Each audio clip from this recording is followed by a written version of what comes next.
banyak anak-anak dari sekitar kampung itu ke situ. Jadi datang salah seorang konten kreator, dibikinnya video. Apa kata konten kreator ini kepada anak-anak itu?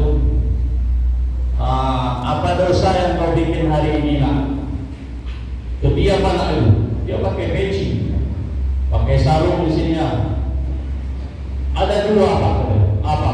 Satu makan takjil, yang kedua sholat maghrib. Tentu terkejut konten kreator. Itu kan bukan dosa yang kau lakukan.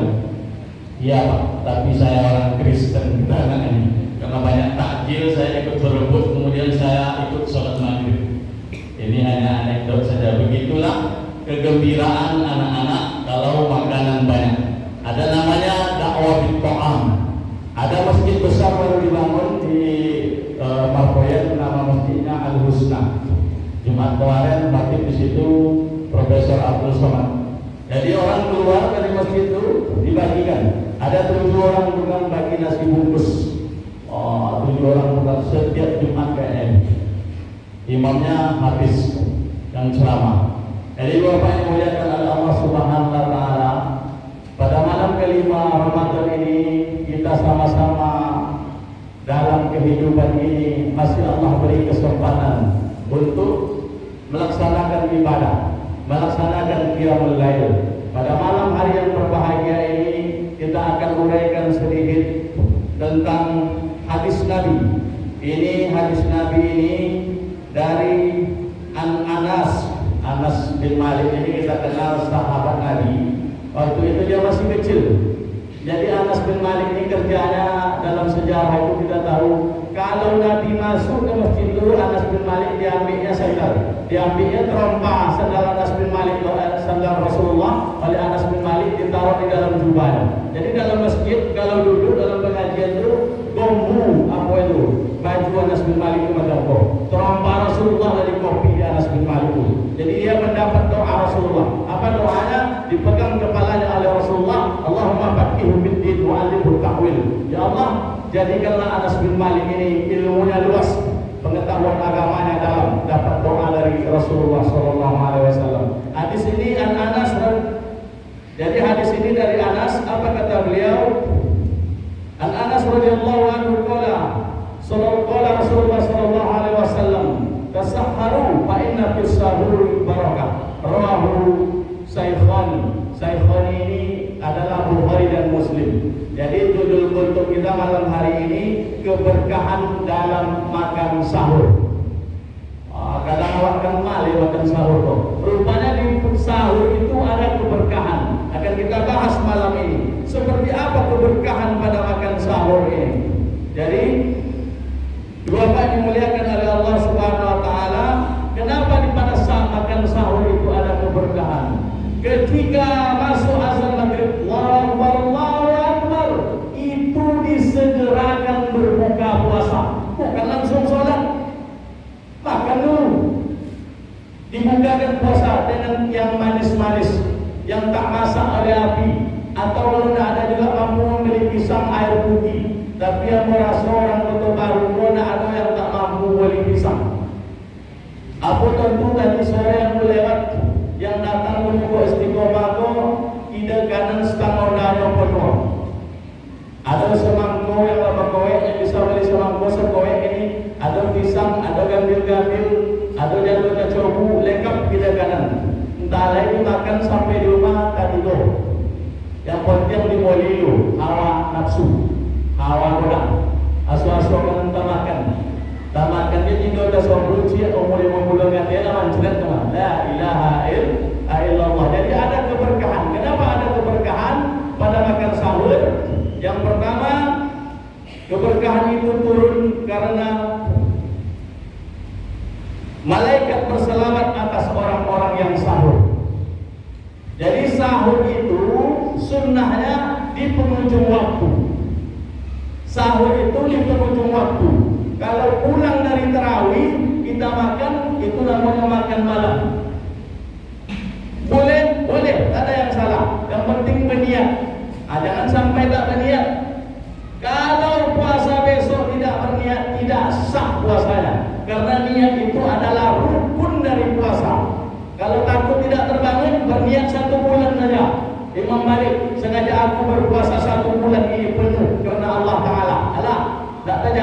semua dalam usaha puasa. Karena rukun ini ilmu. Sepele sering disampaikan tapi banyak yang lupa. Kalau sampai azan subuh dan dalam belum nak ada niat nak sah puasa besok pagi. Ini ilmu. Karena berniat itu adalah rukun dari puasa pada bulan Ramadan. Jadi ada malaikat yang turun pada waktu sahur itu. Hadisnya wa an Abi Sa'id Khudri radhiyallahu anhu qala Rasulullah sallallahu alaihi wasallam as-sahuru utlu bil barakah wala tad'u walau anna yajra'a ahadukum jur'atan min ma'in fa inna Allaha wa malaikatahu yusalluna 'alal mutasahhirin. Dari Abu Sa'id Al-Khudri radhiyallahu anhu, ia berkata, Rasulullah sallallahu alaihi wasallam bersabda, sahur sepenuhnya mengandung berkah. Maka itu jangan kalian meninggalkan meskipun kalian hanya meminum seteguk air. Jago seteguk air. Kalau dah berbunyi imsak itu kan kehati-hatian Imam Syafi'i. Kalau berbunyi imsak masih boleh sahur. Ada lebih kurang 10 menit lagi waktu azan. Jadi sampai azan. Sekurang-kurangnya minum air angin kuku. Kalau dah tua-tua, jadi hantarlah STS. Bekojo dia, tak tahan, dek jantung lah. Bagi pek jantung, dah menambah penyakit betul. Minum air hangat kuku. Ini anjuran dokter. Bismillah, nawaitu. Kalau tak bisa bahasa Arab, bahasa Indonesia. Aku bersahur untuk puasa esok hari karena Allah Taala. Minum, walaupun seteguk air. Ada keberkahan di seteguk air itu kata Rasulullah SAW. Yang kedua, kenapa kita harus makan sahur? Yang kedua, waktu yang mustajab untuk berdoa. Setelah makan sahur, kemudian berdoa. Berdoa kepada Allah Subhanahu wa Ta'ala. Doa ini penting. Doa itu untuk mengingat Allah Subhanahu wa Ta'ala. Wa aqimus shalah. Dirikan salat untuk apa? Li zikri, untuk mengingatku kata Allah Subhanahu wa Ta'ala. Membaca Al-Quran untuk apa? Untuk mengingatku. Mengingat Allah itu adalah berdoa. Salah satu waktu berdoa yang diijabah oleh Allah Subhanahu wa Ta'ala adalah di waktu sahur. Bapak yang muliakan oleh Allah Subhanahu wa Ta'ala. Kemudian dalam surah Al-Imran dikatakan wal mustaghfirina bi ashar. Orang-orang yang memohon ampun pada waktu sahur. Ini dalam surah Al-Imran ayat 17. Jadi penting memohon ampun. Astagfirullahaladzim. Mohon ampun kepada Allah. Banyak dosa ya Allah. Sembahyang lain tapi nampak manggawang diambil. Nampak galing-giwang diambil, tangan copet. Solat tidak mencegah perbuatan mangkau, mencilik macam itu juga. Ini tidak berkah. Mohon ampun kepada Allah Subhanahu wa Ta'ala. Nampak ayat pun betul yang dia tak ayat siapa-siapa. Tak berkah. Sesuatu yang dimakan dari yang haram, maka tumbuh bulunya selai akan kembali ke neraka jahanam. Jadi mohon ampun banyak-banyak menangis. Pada bulan Ramadan kau, ainani, ada dua mata yang tak akan masuk ke neraka Allah. Mana mata itu? Ainani, mata yang tidak, mata yang menangis karena banyak dosa, mata yang mengingat Allah Subhanahu wa Ta'ala. Jadi sampaikan bukan menangis karena yang lain-lain. Kalau ada petang setelah pemilu menangis oleh kala mencalek, cucu negara, anak negara dan kala menangis, banyak bidia tidak masuk menangis yang dikategorikan oleh agama. Menangis yang dimaksud yang tak disentuh oleh api neraka adalah menangis ketika mengingat dosa kepada Allah Subhanahu wa Ta'ala. Dari dulu sampai kini 60 tahun, 70 tahun, 50 tahun banyak dosa yang dibuat. Banyak. Baru 2-3 tahun bersembahyang menghadap Allah Subhanahu wa Ta'ala. Dulu apa bodoh mencuri taubuan. Dulu apa bodoh mencuri ayam disangka. Dulu apa bodoh mencuri tolu. Mencuri gambil, mencuri durian. Banyak hal-hal yang dilakukan. Itu dosa semua. Apalagi dosa hati. Dengan momentum Ramadan ini, ketika sahur itu beristighfar kepada Allah Subhanahu wa Ta'ala, memohon ampun kemudian berdoa kepada Allah Subhanahu wa taala. Ibu bapak yang dimuliakan oleh Allah Subhanahu wa taala. Kemudian dalam surat Yusuf Allah juga berfirman, "Sawfa astaghfiru lakum rabbi." Aku akan memohon ampun bagi kalian kepada Tuhanku.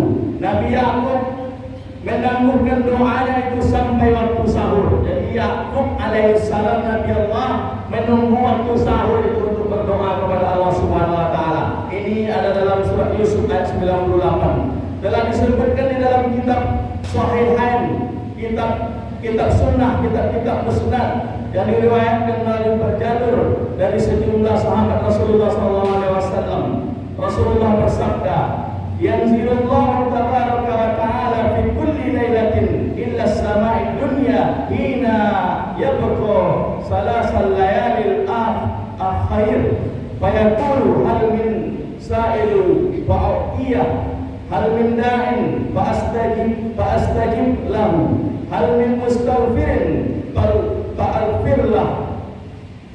Turun pada tiap malam ke langit dunia ini, yaitu di saat malam-malam hari tinggal sepertiganya lagi. Lalu dia berfirman, apakah ada orang-orang yang meminta, maka aku akan memberinya. Apakah ada orang-orang yang berdoa, maka aku akan memperkenalkannya. Apakah ada orang-orang yang meminta ampun, maka aku memberikan ampun kepadanya hingga akhir. Jadi rupanya di tengah malam itu malaikat turun.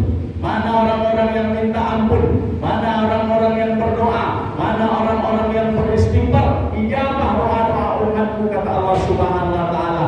Ud'uni astajib lakum. Meminta kepadaku, maka aku akan menijabah, kata Allah Subhanahu wa taala.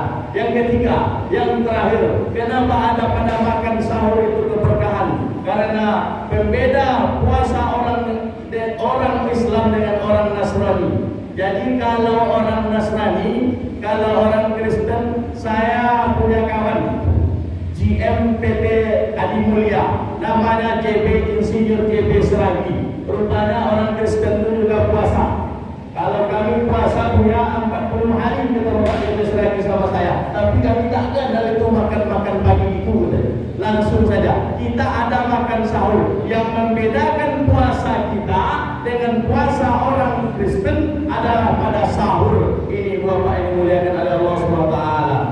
Faslu ma baina siyamin wa siyam ahli kitab aqlahus sahur. Yang membedakan antara puasa kita dengan puasa ahli kitab adalah makan sahur. Jadi orang berpuasa juga tidak makan tapi tidak sahur. Kalau kita bersahur, kenapa? Dalam sahur banyak keberkahan. Dalam sahur bisa minta ampun. Dalam sahur bisa berdoa kepada Allah Subhanahu wa taala. Jadi melalui anjuran sahur berpuasa itu rupanya banyak keberkahan pada sahur itu. Perlu kita bersahur. Dan Allah selalu makan seteguk air angin putih, air angin sengenek, atau kita kenal dengan angin kuku. Berdoa, minta ampun, kemudian ini yang membedakan kita dengan orang kafir. Makanya penting sahur walaupun seteguk air minum, kemudian berdoa, bermohon kepada Allah Subhanahu wa taala. Jadi Ramadan kali ini Bapak yang muliakan Allah Subhanahu wa taala, mudah-mudahan sisa-sisa umur yang Allah berikan ini kita akan senantiasa makin taat kepada Allah Subhanahu wa taala. Kita ini tidak ada yang sempurna, tidak ada yang tidak bersalah, tidak ada yang tidak berdosa, tidak ada yang luput dari hilaf dan salah. Ramadan ini adalah momentum bulan yang mulia yang khusus datang bagi kita yang punya umur, kesempatan khusus. Jadi kesempatan khusus ini dipergunakan dengan baik. Nah, saudara, dipergunakan dengan baik kesempatan khusus. Kesempatan khusus itu penting untuk bertakabur. Selama ini kita lalai, selama ini kita acu tak acu saja. Mudah-mudahan hikmah Ramadan dapat kita realisasikan dalam hidup. Setelah Ramadan hidupnya jujur. Setelah Ramadan tahu yang hak dan yang batil. Punya uang yang diambil, punya apa adalah yang kan ikan ono. Kenapa demikian? Pada bulan Ramadan siang hari itu mulai bangun sungai itu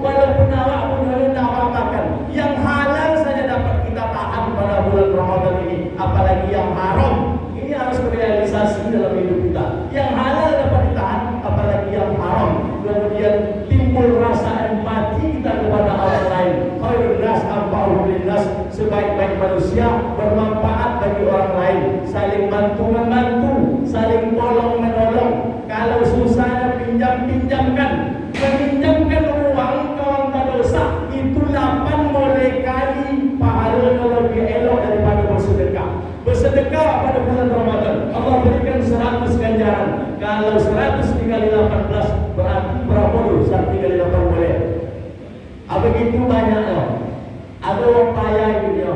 Mau dia orang bansa dulu atau meminjamkan orang yang meminjam. Dalam agama pinjamkan orang yang meminjam dulu. Ini meminjam itu berarti dia butuh.